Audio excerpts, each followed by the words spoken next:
오늘 말씀의 제목은 진정한 예수 없는 경건을 주의하십시오입니다.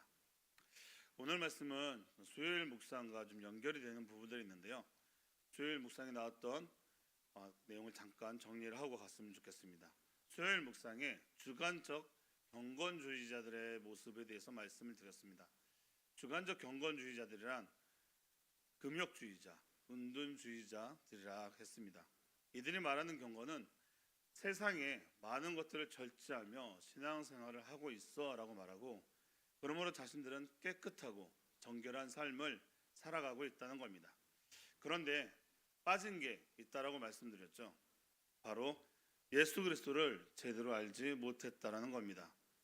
예수님은 세상에서의 삶을 중요시하시고 세상에 약한 자들을 돌봐야 한다고 말씀하셨는데, 이들 경건주의자들은 자신만 위하는 경건을 쌓았던 겁니다. 그래서 오늘 말씀과 이어지는 부분이 있다고 말씀드린 겁니다. 경건은 중요합니다. 그런데 그 경건에 예수 그리스도가 없다면 그것은 잘못된 경건이라고 말하고 있는 것이죠. 그 잘못된 경건을 챔버스 목사님은 이렇게 표현하고 있습니다. 최근에 경건운동은 성경에서 가르치는 경건과 아주 거리가 먼 잘못된 것들입니다. 이들 경건운동에는 예수 그리스도의 죽으심을 전혀 필요로 하지 않습니다. 단지 필요한 것이 있다면 경건한 분위기와 기도와 묵상입니다 라고 말합니다. 챔버스 목사님 계실 당시에도 잘못된 경건운동을 지적하셨는데요. 그때가 1917년도 정도 됐습니다. 그런데 현재에도 이 문장이 전혀 어색하지 않다라는 점입니다. 그러면 먼저 경건운동이 무엇인지에 대해서 조금 짚고 넘어갈까 합니다. 경건운동이란 16세기 루터의 종교개혁 이후에 기독교가 다시 세상과 다를 바 없이 쇠퇴해지자 17세기에 시작된 신앙운동입니다.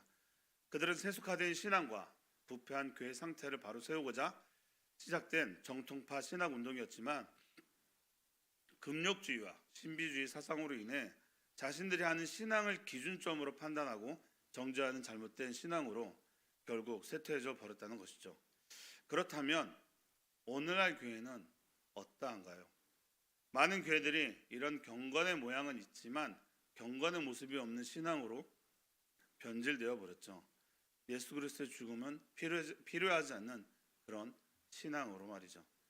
그래서 챔버스 목사님도 이렇게 말씀하고 있는 겁니다. 이러한 경건의 체험은 기적적이지도 초자연적이지도 않습니다.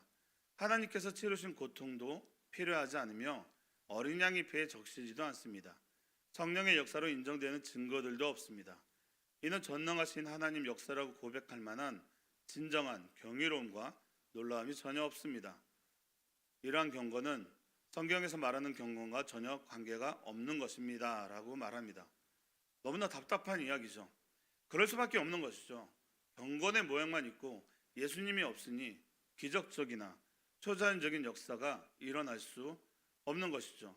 또한 그 안에 예수 그리스도로 인한 죽음으로 인한 죄사함의 십자가가 없으니 예수의 피를 기억할 수 없는 겁니다. 그리고 예수 그리스도 이름으로 기도하지 않으니 성령의 역사가 일어날 수 없는 것이죠. 그러니 당연히 하나님의 역사라고 말할 수 있는 증거들이 나타날 수 없는 겁니다. 그럼 성경에서 말하고 있는 경건의 모습은 어떤 모습이어야 할까요? 바로 그리스도의 인격이 우리를 통해 나타나고 증거되는 것입니다. 인격이 무엇입니까? 그 사람의 삶입니다. 예수 그리스도의 인격이 우리를 통해 나타나는 것은 예수님의 삶을 살아가야 한다는 겁니다. 여러분, 예수 그리스도의 인격과 상관없는 경건의 모형이나 경험은 다 거짓입니다. 거기에는 예수님과 함께 생명을 나누는 중생도 없고 예수님이 계신 천국으로 들어가야 하는 거듭남의 역사도 없기 때문입니다. 오직 이들에게 예수님은 그들이 본받아야 할 그냥 경건의 습관뿐이라는 겁니다. 그럼 우리에게는 어떤 경건의 모습이 있을까요? 여러분들도 한번 점검해 보시면 좋을 것 같습니다. 먼저는 경건의 표식입니다. 우리는 기독교인이라는 표식을 사용합니다. 목에다 십자가 목걸이를 하고요. 차에다 십자가 목걸이를 달아놓고요. 집에는 성구와 큰 십자가를 놓긴 합니다. 차 뒤편에는 물고기 모양의 지저스 로고를 붙이고 다니기도 합니다. 왜죠? 나는 크리스찬이라는 표식을 하고 있는 것이죠. 그런데 삶에서는 어떻습니까? 십자가의 의미를 기억하며 예수 그리스도가 걸어가신 그 삶을 걸어가고 계신가요? 하나님이 기뻐하는 경건의 표식은 눈에 보이는 어떤 장식이 아니라 그 표식을 지니고 다니는 사람들이 그리스도의 인격으로 인한 성품의 변화입니다. 어떤 표식이 없더라도 그 사람 안에서 나오는 예수님의 향기 같은 것 말이죠. 예수님의 삶이 우리를 통해 드러나야 한다는 겁니다. 성경에서도 바리새인들은 말하죠. 자신들은 다 율법을 지켰다고. 하지만 진정한 하나님의 사랑을 몰랐다는 것이죠. 자신들의 기준으로 판단하고 정죄하는 삶을 살고 구원자로 오신 예수님을 핍박하는 무지한 삶을 살았던 것을 우리는 알고 있습니다. 이 말씀을 준비하다 보니 5월 12일 묵상이 생각이 났습니다. 제목은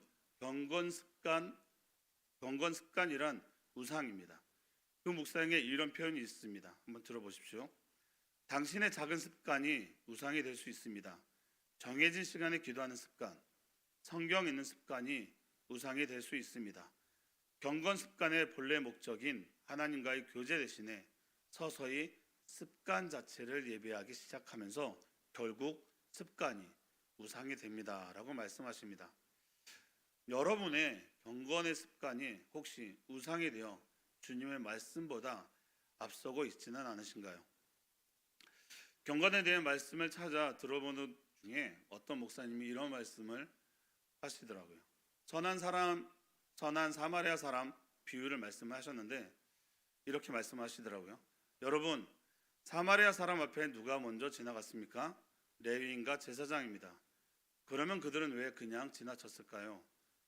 어쩌면 그들은 약한 저를 돌아보아야 하는 하나님의 사랑을 외면한 채 자신들의 경건 생활인 예배에 늦으면 안 되었기에 지나쳐버리지 않았을까요? 하는 말씀을 하시더라고요.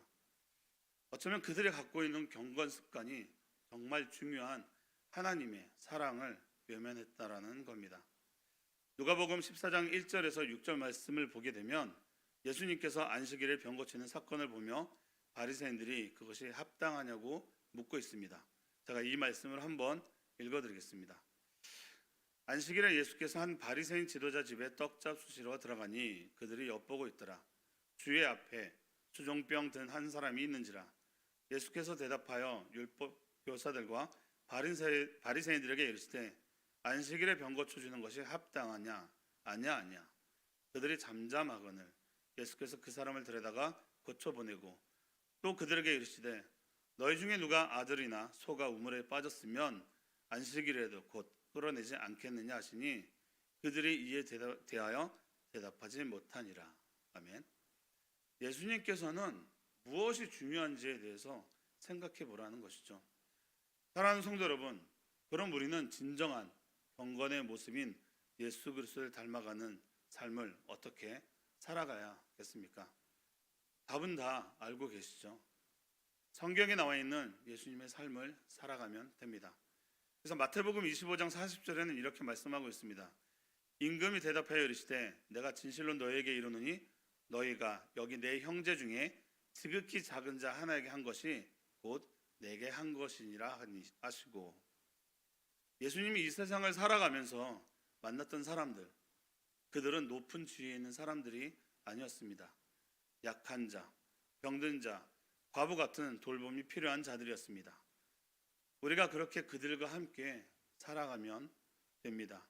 그리고 예수님의 말씀에 순종할 때 그 은혜를 경험하게 됩니다.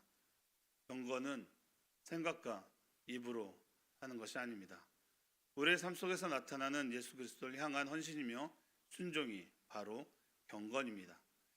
이 경건이 우리 공동체와 우리의 삶 가운데 나타나기를 축복합니다. 챔버스 목사님 말입니다. 챔버스 목사님은 요한복음 16장 13절에서 14절 말씀을 인용하셨는데요. 제가 읽어드리겠습니다. 그러나 진리의 성령이 오시면 그가 너희들 모든 진리 가운데로 인도하시리니 그가 스스로 말하지 않고 오직 들은 것을 말하며 장래일을 너희에게 알리시리라. 그가 내 영광을 나타내리니 내 것을 가지고 너희에게 알리시겠습니다. 감사합니다. 그리고 이렇게 말씀하십니다. 만일 성경의 계시에 나 자신을 맡기면 우리는 하나님으로부터 성령의 선물을 받게 됩니다. 성령님은 예수님께서 무엇을 하셨는지 그 의미를 내게 알려주시고 특히 예수님께서 나를 위해 객관적으로 이루신 일들을 그 안에서 주관적으로 적용하십니다 라고 말씀하십니다.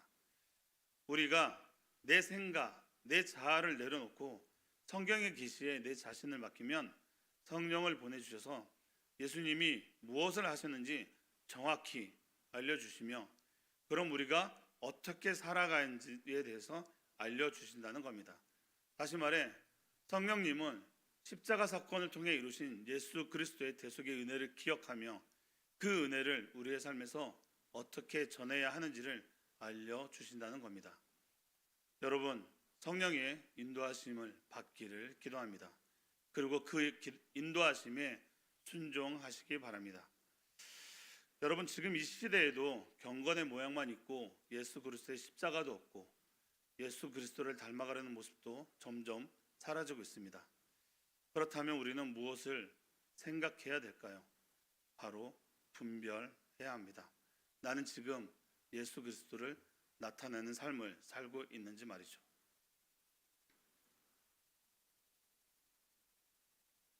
말씀을 마무리하겠습니다. 오늘 말씀을 준비하며 그럼 우리 교회는 과연 어떤 방향으로 나아가고 있는가를 생각해 봤습니다. 감사하게도 예수 그리스도 안에서 잘 나아가고 있구나라는 생각이 들더라고요. 많은 교회들이 설교에서 십자가의 구속에 대한 말씀이 많이 빠지고 있습니다.